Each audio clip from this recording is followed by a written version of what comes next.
Welcome to the Freo Doctor Uncensored, with me, your host Maria Vusic, where unedited conversations ride on the cleansing breeze of the Freo Doctor.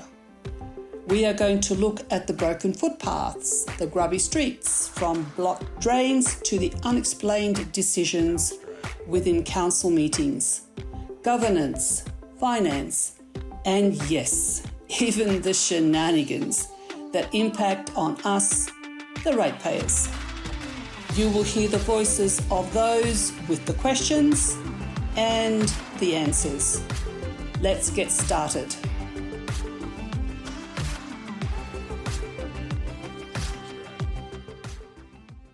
Today's episode 1 in our regular segment, Ratepayers Question Time. Our guest is Elisabeth Megrov, a long-time South Fremantle ratepayer who shares her experience of challenging council decisions.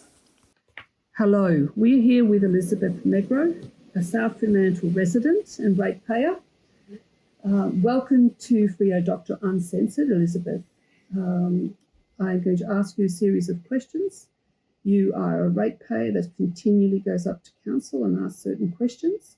So we're going to do a bit of a spotlight on yourself and in particular why you're asking questions.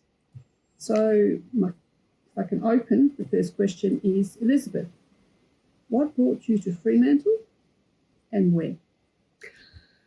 I came to Australia in 1975 and 1991 I moved to Fremantle with my newborn baby because I thought Fremantle was a wonderful place, and Australia in general. I thought it was paradise when I first came. The sun was shining every day. Wonderful.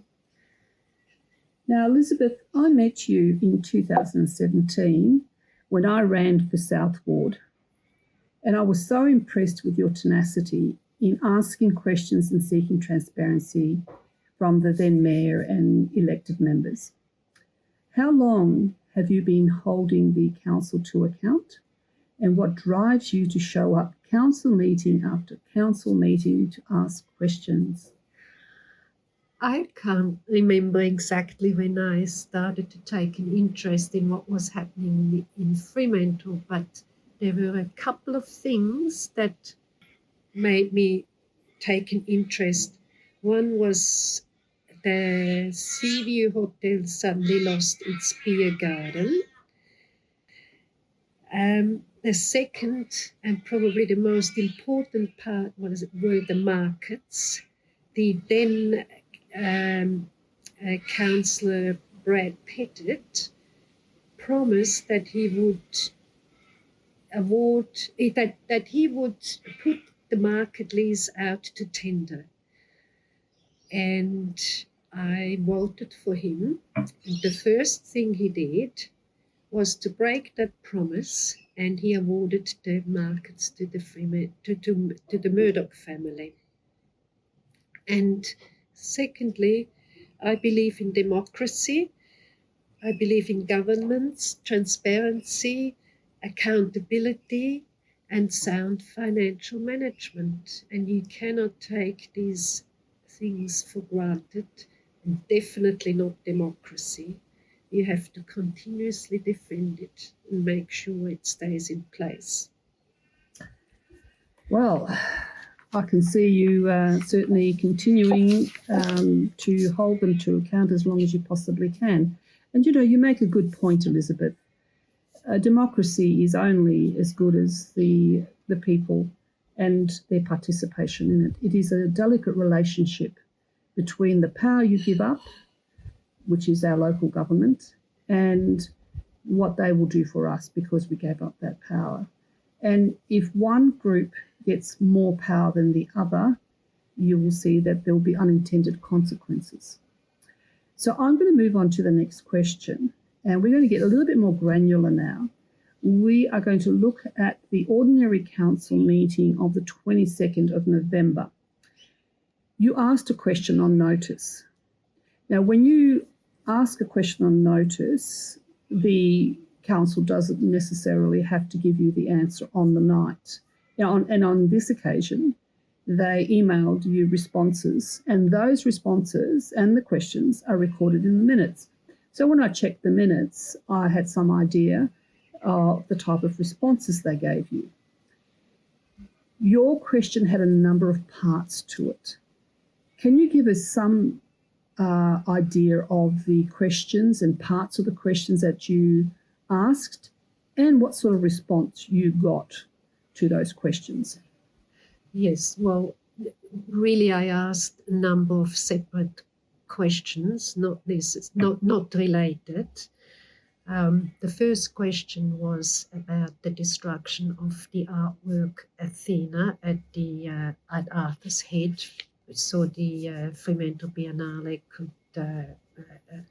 set up their artwork. First question, Fremantle Biennale and artwork destruction. It's the second botched project. Who is responsible for the destruction of Athena? Is it the Fremantle Biennale or the city of Fremantle? Will the artwork be restored? What are the associated costs to the ratepayers? This is really the second time that there is a botched project associated with the Fremantle Biennale. The first one were the yellow stripes on their high street buildings. Oh, I remember those. Yes. It took me a while to figure out why did we have those yellow stripes. Yeah, no, that was an artwork. I'm sure it was an interesting piece of artwork and installation, except the artist came from a long way, from Switzerland, I believe. So much for a carbon footprint. Good one. But it took a number of years to get those cleared off the buildings, and what the ratepayers ended up paying for the cleanup, and it worth thousands of dollars. It wasn't I a heard little in the vicinity of around $250,000. I think that's probably right, but and I can't legal remember. Action. And, yes, and it was not easy, but yes, why? I mean, probably you could say, why wasn't there insurance? Usually, if you do such a project, there must be insurance, but not in this case. The ratepayers paid for it, a lot of money. And we have a second incident where an artwork is destroyed. Yet the council now says it's not on. There is no record that it's part of their art collection, although they've moved it apparently several times in the past. They claim they don't know what type of footing it had, although, if you've moved it before, you would know how it was attached. And of course, but most importantly, I asked whether there were any costs involved to the council, to the ratepayers.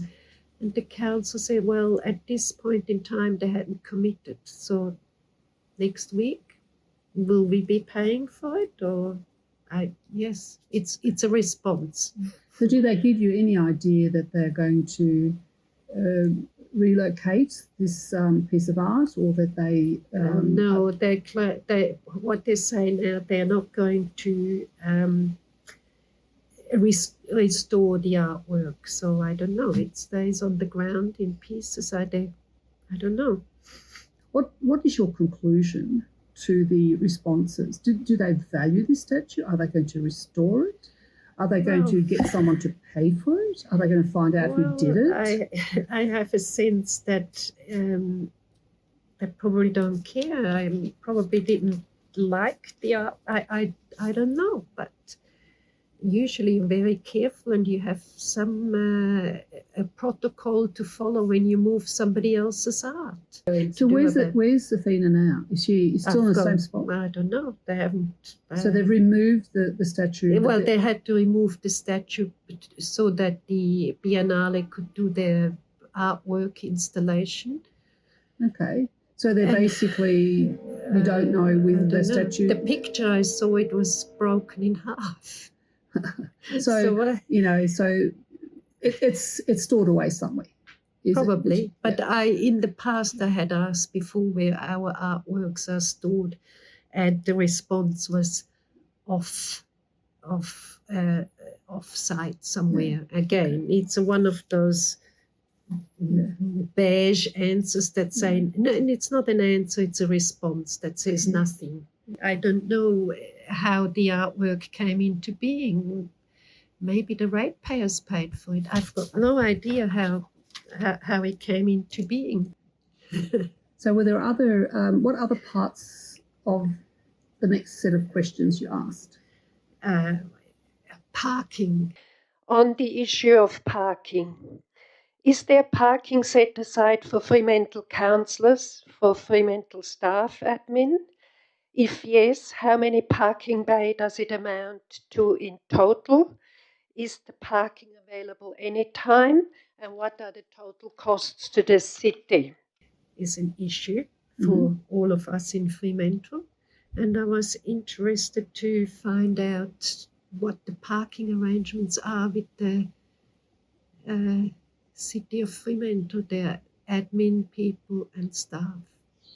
But the responses again were clearly no answers, because I had to go back 2 weeks later to ask the questions again. So let's just unpack that a little bit, Elisabeth. Are you saying, were you trying to gauge whether elected members, the mayor and the, senior administration get free parking? Or, is there some parking put away for administration? Well, we are told we can use the bicycle or walk or public transport, etc. So I'm just interested to find out how this applies to the people who actually work for the city of Fremantle, whether they have the same demands put on them as on residents. And whenever there is a new development going up, there's always a shortfall of car parks. And people complain that there are not enough car parks. People don't come and visit anymore because you can never find a parking spot. Well, I know that as an elected member for 4 years, that my registration was put into the parking identification system, and you could park anywhere in the city, anywhere, 24/7, and you will not be pinned for a parking ticket. Now, I think it's reasonable to extend that and say the elected members don't pay for parking in Fremantle 24/7, irrespective of what you're there for. So, once again, that's sort of a privilege that other ratepayers is not extended to. And I'm sure that would apply to all of the elected members. I was not an exception to that. Well, that is very interesting, because I asked whether there were any costs associated with the permits, etc., that are issued to the admin and elected members, and I was told there was no cost. But subsequently, for the other questions I asked, I found out that there are 493, from memory, parking on issue for the city of Fremantle. If those parkings are occupied by the city of Fremantle, no one else can park there. Therefore, it means that they're subsidised by the ratepayers, because there's no revenue coming in from those car parks. Besides, of course, when you carry on always about how you can use a bicycle and walk or use public transport, why does this not apply to the people who work for Fremantle, or the people who keep us telling us that's what we should be doing? Now, Elisabeth, my last final question to you is, what would you have done differently if you had a magic wand? Follow the policy, put in required parking, actually put in more parking, and if you remove any parking, you make sure that you get compensated for it. And if you do get paid in lieu of parking, then you can replace the parkings that are lost somewhere else. You can build a parking station somewhere outside, like they have all over the world. You don't drive into Lucca or Ravenna or Venice with your car. There is a big car park somewhere, or more than one, so you can leave your car there and you go and look at the city. All of Northern Europe comes down to the south during the holidays with their cars.